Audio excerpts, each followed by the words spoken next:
Assalamualaikum warahmatullahi wabarakatuh. Selamat pagi anak-anak ibu semuanya. Apa kabarnya hari ini? Masih semangat kan dalam kita belajar?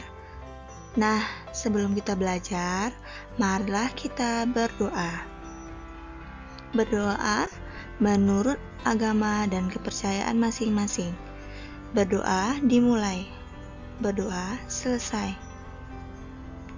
Walaupun anak ibu di rumah, tetap jaga protokol kesehatan ya, dan tetap jaga kesehatannya. Nah, mari simak video pembelajaran berikut ini.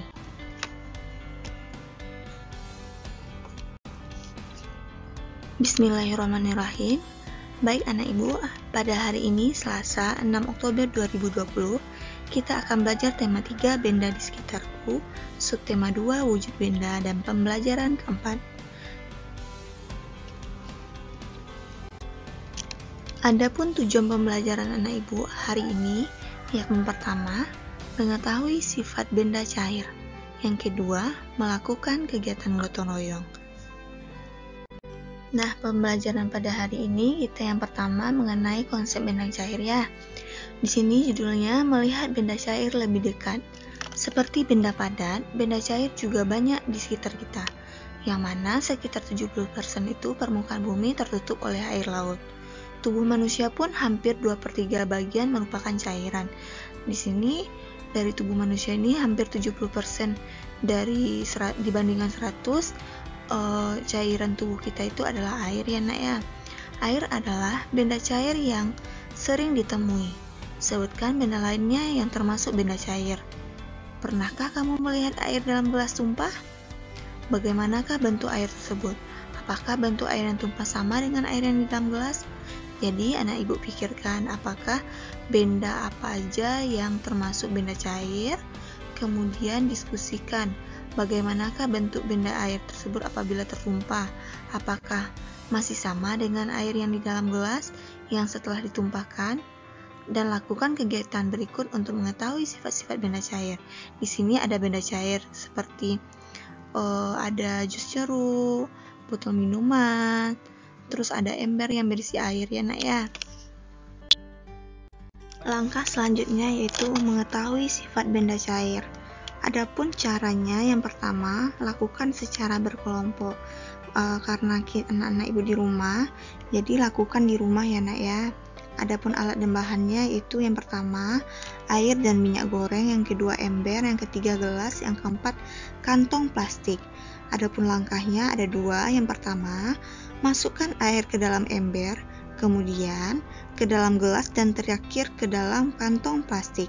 Jadi air tersebut dimasukkan ke dalam ember, ke dalam gelas, ke dalam kantong plastik.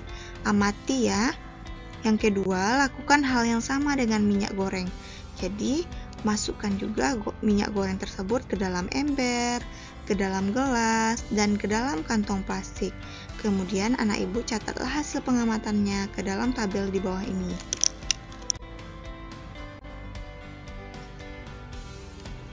Adapun tabelnya, setelah anak ibu melakukan percobaan, yang mana terdiri dari 6 kolom. Di sini nomor, nama benda, bentuknya berubah sesuai wadah, bentuknya tetap walaupun berubah-ubah wadahnya, kemudian dapat digenggam dan tidak dapat digenggam. Contohnya di sini air. Air di sini, apakah dia bentuknya berubah sesuai wadah setelah dilakukan percobaan? Iya, atau boleh dicentang, boleh dikatakan iya saja. Kemudian, apakah bentuknya tetap walaupun wadahnya berubah? Tidak. Jadi anak ibu, air itu bentuknya tetap walaupun wadahnya berubah, itu salah ya. Jadi dibuat tanda silang atau tidak. Kemudian apakah air dapat digenggam? Tidak. Kemudian air tidak dapat digenggam, benar ya. Nah, itu contohnya yang pertama.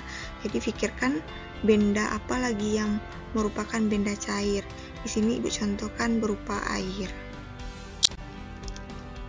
Nah, setelah anak ibu lakukan percobaan, dapatkah anak-anak ibu menyimpulkan sifat benda cair? Dari gambar tersebut, coba amati. Nah, bisakah anak-anak ibu menyimpulkan sifat benda cair? Jika sudah, tolong ditulis ya. apa saja sifat dari benda cair.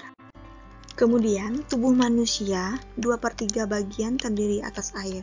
Kekurangan cair akan membuat tubuhmu lemas. Minumlah air putih sesuai takaran setelah bermain.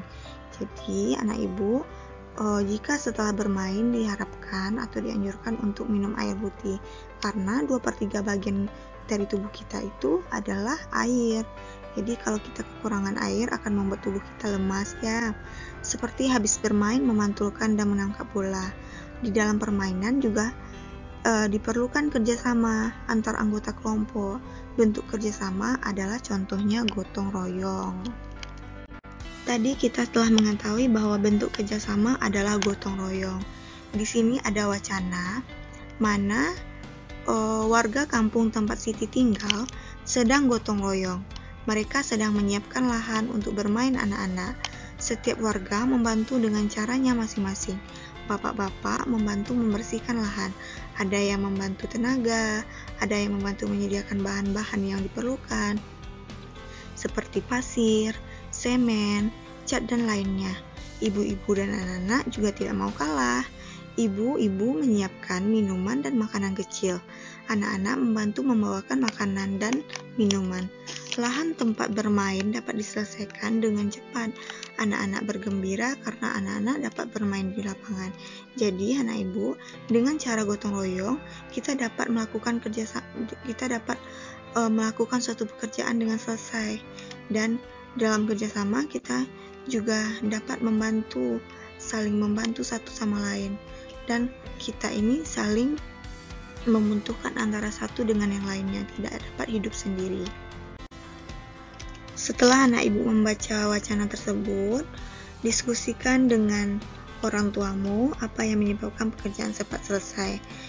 Kemudian anak-anak ibu berikan contoh kegiatan gotong royong yang ada di lingkungan tempat tinggalnya, di rumah dan di sekolah.